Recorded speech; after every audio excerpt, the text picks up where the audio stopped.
नमस्कार विद्यार्थी मित्र मैत्रिणींनो, मराठी बाय मनीषा या आपल्या युट्यूब चॅनलमध्ये आपणा सर्वांचे स्वागत.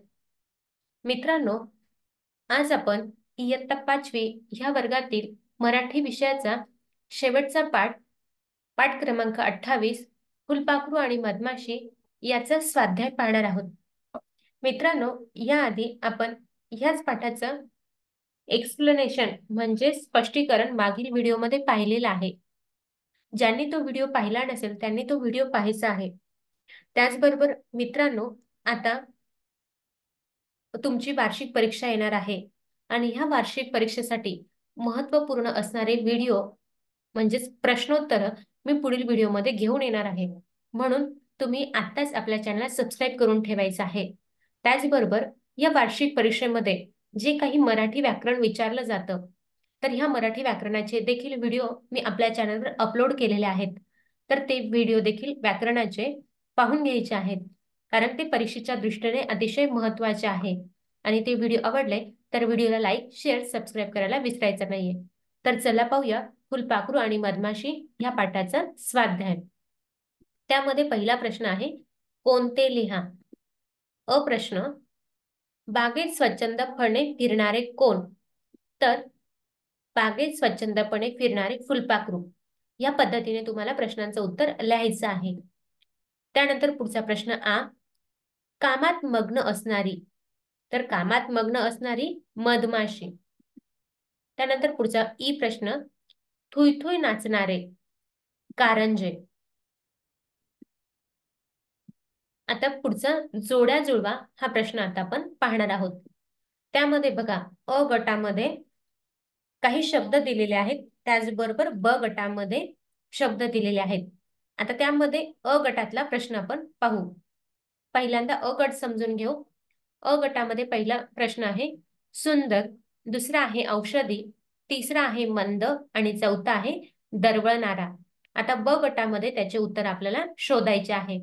मग त्यामध्ये ब गटामधला अ उत्तर आहे मध, आ आहे सुवास, ई आहे सकाळ आणि दीर्घ ई आहे वारा.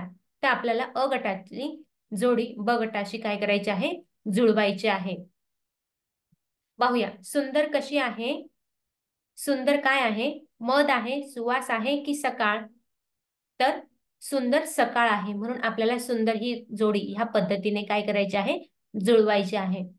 त्यानंतर दुसरं औषधी. औषधी काय आहे, मध, म्हणून आपल्याला मध ही जोडी ह्या पद्धतीने जुळवायची आहे, म्हणजे जी ब गटामधली पहिलीच जोडी आहे. त्यानंतर तिसरा प्रश्न आहे मंद.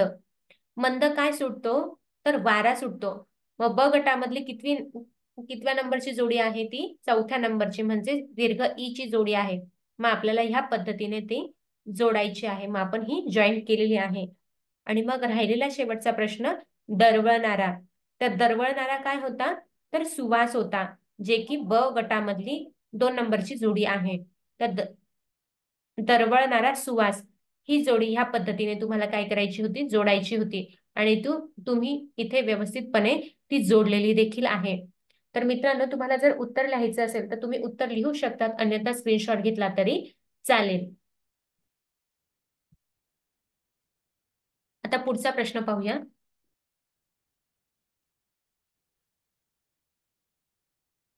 खालील शब्दांना पणा शब्द जोडून नवीन शब्द बनवले आहेत, ते वाचा आणि शब्द वापरून वाक्य लिहा. आता आपल्याला एक प्रश्न इथे शब्द दिलेला आहे आणि त्या शब्दापासून आपल्याला काय करायचे आहे, नवीन वाक्य बनवायचं आहे. तर त्यामध्ये पहिला प्रश्न आहे, म्हणजेच पहिला शब्द आहे चांगुलपणा. तर चांगुलपणाचं वाक्य कसं बनवायचं आहे आपल्याला, चांगुलपणा, नेहमी दुसऱ्याला मदत करणे हा चांगुलपणा आहे. मग चांगुलपणाचं आपण काय बनवलेलं आहे, इथे सेंटेन्स बनवलेला आहे. या पद्धतीने तुम्हाला परीक्षेमध्ये प्रश्न विचारले जातील. त्यानंतर पुढचा शब्द आहे मोठेपणा. तर मोठेपणाचं वाक्य कशा पद्धतीने बनेल, मोठेपणा हा गुण सर्वच लोकांमध्ये असतो असे नाही.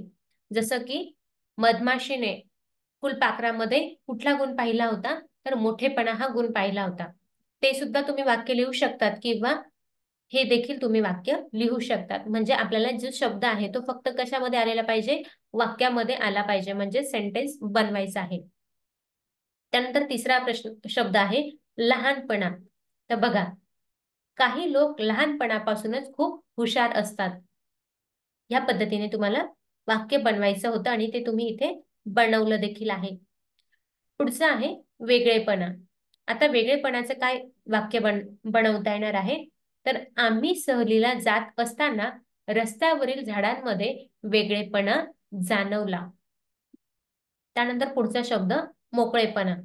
आता मोकळेपणामध्ये काय वाक्य तयार होणार आहे, तर कविताच्या वागण्यात मोठेपणा होता. आता कविता हे इथे मुलीचं नाव आहे, ना की ती पोयम, म्हणून कविताच्या वागण्यात मोठेपणा होता.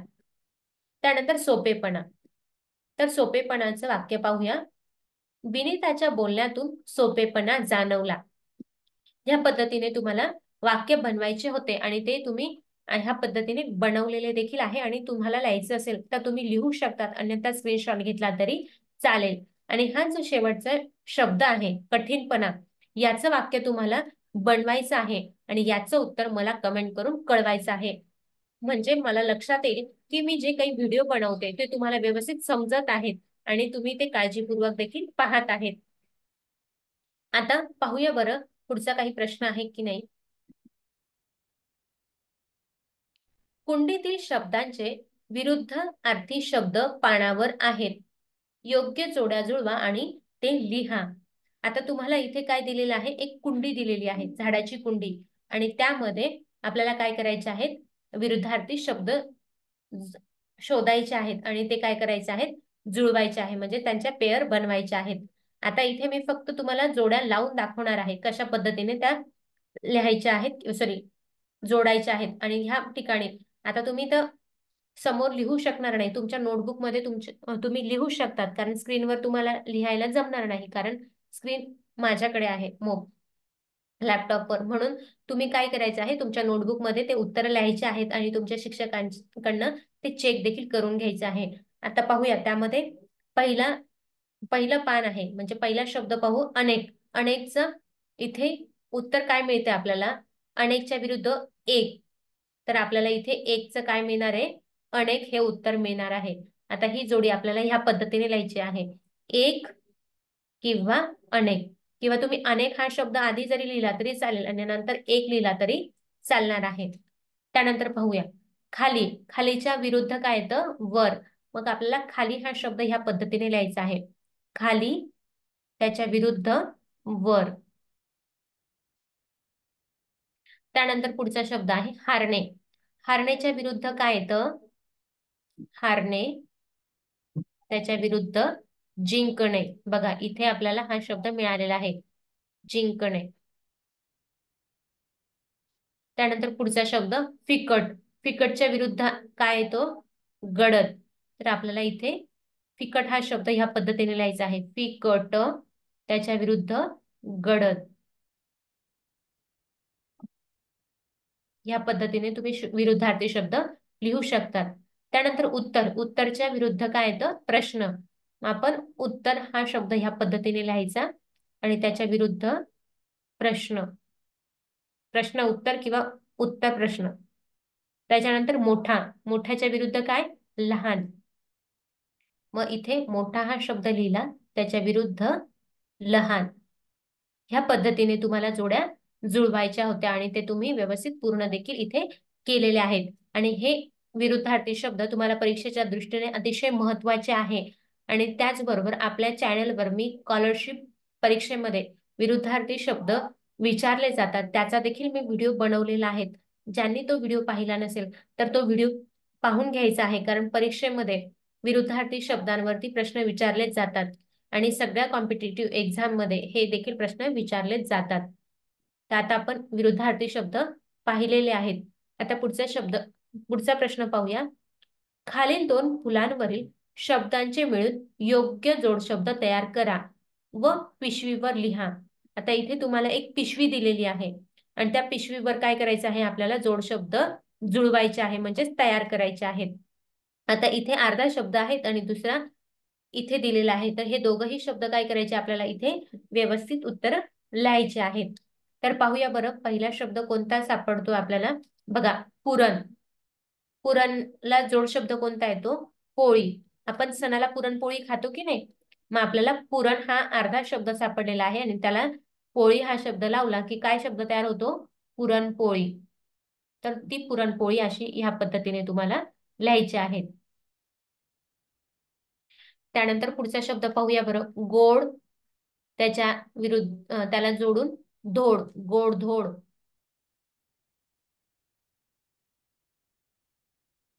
तर मित्रांनो, हा गोडधोड शब्द आपल्या कुठल्या कवितेमध्ये गेलेला आहे याचं उत्तर मला कमेंट करून कळवायचं आहे. मी तुमच्या कमेंटची वाट पाहिल. कारण मला जेव्हा तुम्ही उत्तर द्याल तेव्हा लक्षात येईल की तुम्ही सगळे व्यवस्थित व्हिडिओ पाहिलेले आहेत. हा गोडधोड शब्द कुठल्या कवितेमध्ये आलेला आहे त्या कवितेचं नाव मला कमेंट करून कळवायचं आहे. त्यानंतर पुढे गोर हा शब्द आहे. तर गोरला जोडून शब्द कोणता येणार आहे? गरीब. गोर गरीब.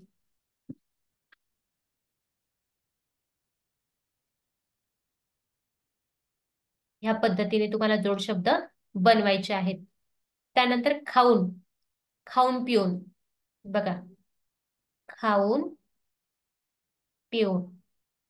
दोन वेगवेगळे शब्द आहेत पण ते काय केलेले आहेत आपण जोडून लिहिलेले आहेत. आता इथे प आहे.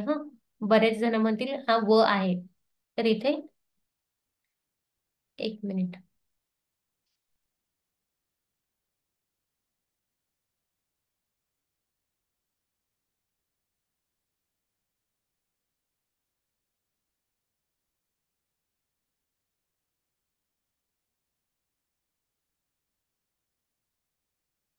या पद्धतीने तो शब्द लिहायचा.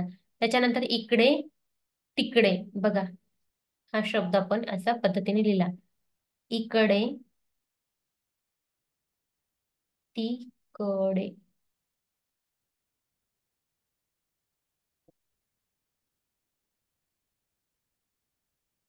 त्यानंतर पुढचा शब्द पाहूया बरं.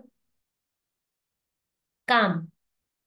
कामच्या कामला जोडून कुठला शब्द येणार आहे? धाम. बघा, काम धाम. ह्या पद्धतीने आपण इथे जोड शब्द तयार केलेले आहेत. आणि तुम्हाला जर लिहायचं असेल तर तुम्ही लिहू शकतात, अन्यथा स्क्रीनशॉट घेतला तरी चालेल. आणि मित्रांनो, ह्या इयत्ता 5वी ह्या वर्गातील मी सगळे व्हिडिओ पूर्ण केलेले आहेत आणि ते व्हिडिओ तुम्ही पुन्हा पाहायचे आहेत. आणि तुमचे भाऊ किंवा बहीण असतील तर त्यांना देखील ते व्हिडिओ पुढे पाहायला लावायचे आहेत, जेणेकरून त्यांना देखील मराठी थोडंसं व्यवस्थित जमणार आहे.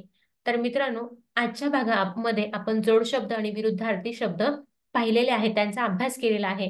आणि जर अजून तुम्हाला जोड शब्द आणि विरुद्धार्थी शब्द जाणून घ्यायचे असेल, समजून घ्यायचे असेल तर त्याविषयीची लिंक तुम्हाला डिस्क्रिप्शन बॉक्समध्ये मिळून जाईल आणि तो व्हिडिओ तुम्ही पूर्ण पाहायचा आहे. आणि तो व्हिडिओ कसा वाटला हे मला कमेंट करून कळवायचं आहे.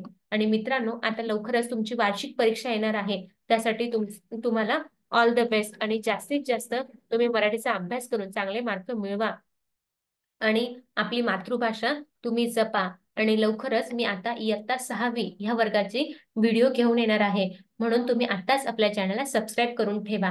आणि आजचा व्हिडिओ तुम्हाला कसा वाटला हे मला कमेंट करून कळवणारच आहात. आणि आजचा व्हिडिओ आवडला असेल तर व्हिडिओला लाईक करा, जास्तीत जास्त मित्रांपर्यंत शेअर करा.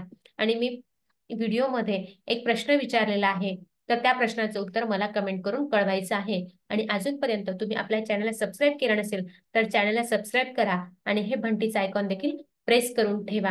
जेव्हा मी नवीन व्हिडिओ अपलोड करेल तेव्हा सगळ्यात आधी नोटिफिकेशन तुमच्या मोबाईलवर मिळेल. आणि आजचा व्हिडिओ तुम्ही पूर्ण पाहिला त्याबद्दल तुमचे मनापासून धन्यवाद.